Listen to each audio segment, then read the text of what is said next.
Hello there, and welcome to my newest series, Question That Women Ask Before Walking the Camino.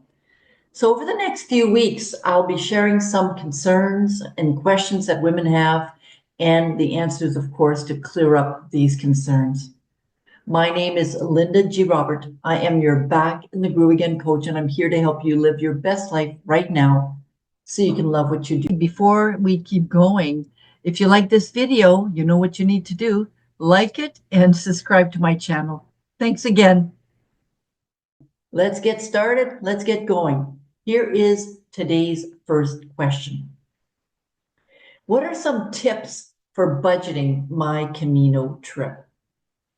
So budgeting for the Camino does depend on several factors: your route, accommodation preferences, and how long you plan to walk.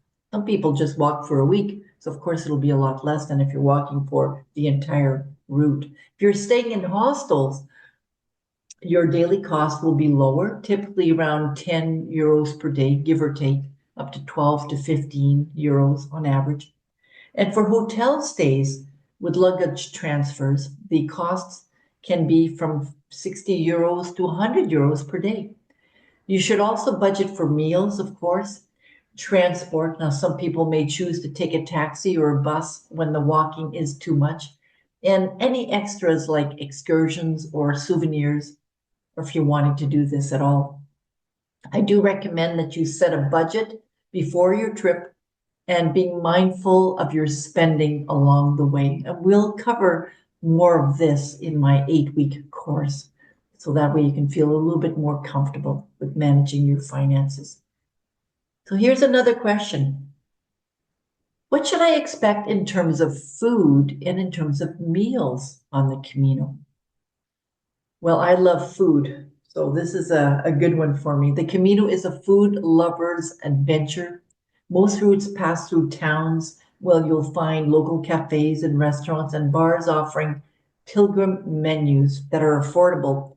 There are set meals including a starter, a main course, a dessert, and usually some wine too. And in some places, if you ask for the menu, they will bring you the menu of the day.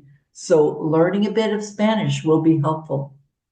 Now, typical Spanish dishes like tortilla or paella and stews are common. They use a lot of potatoes too. And you'll notice some slight differences in Portugal if you walk from Portugal to Spain.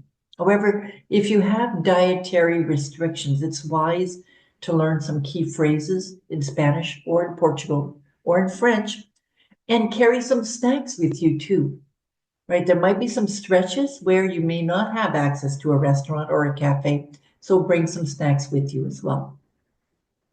And here's the last question for today's video. What's the difference between the various Camino routes, and how do I choose the right one? So you know there are several Camino routes to choose from, and each one offers its own unique experience. So here's a few of the most popular ones. The Camino Frances. This is the most well-known route, starting in Saint-Jean-Pied-de-Port in the French Pyrenees and covering 780 kilometers to Santiago de Compostela. And the terrain varies from steep mountains to flatter sections, passing through charming villages and historic cities. The climate can range from cool and rainy in the north to warmer and drier further south. And then there's the Camino Portuguese. This route begins in Lisbon, around 620 kilometers, or more commonly from Porto, about 260 kilometers, offering both coastal routes and inland options. I personally walk the central route, and you can check out my playlist there. So the terrain is relatively flat on the coastal route with some gentle hills, making it a bit easier compared to other routes. The climate is milder, especially along the coast, and of course, depending on when you go. You'll enjoy cooler sea breezes as well. And then the last one we'll talk about is the Camino del Norte. It's one of the most physically demanding routes, stretching approximately 825 kilometers along the Spain's northern coast.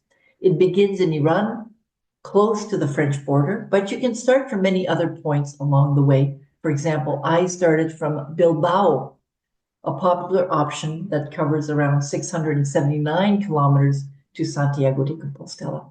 The terrain is rugged with frequent steep ascents and descents, especially in the early stages. The coastal views are stunning and the climate can be unpredictable with more rain and wind, particularly in the Basque Country and Asturias.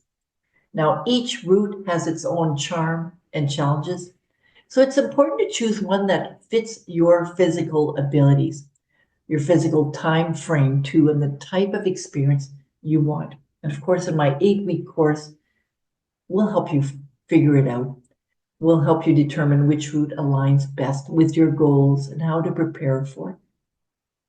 And to help, I encourage you to download my 10 steps guide for walking the Camino using the link below. And I'll see you in the next week for 3 more questions. Take care. Bye now.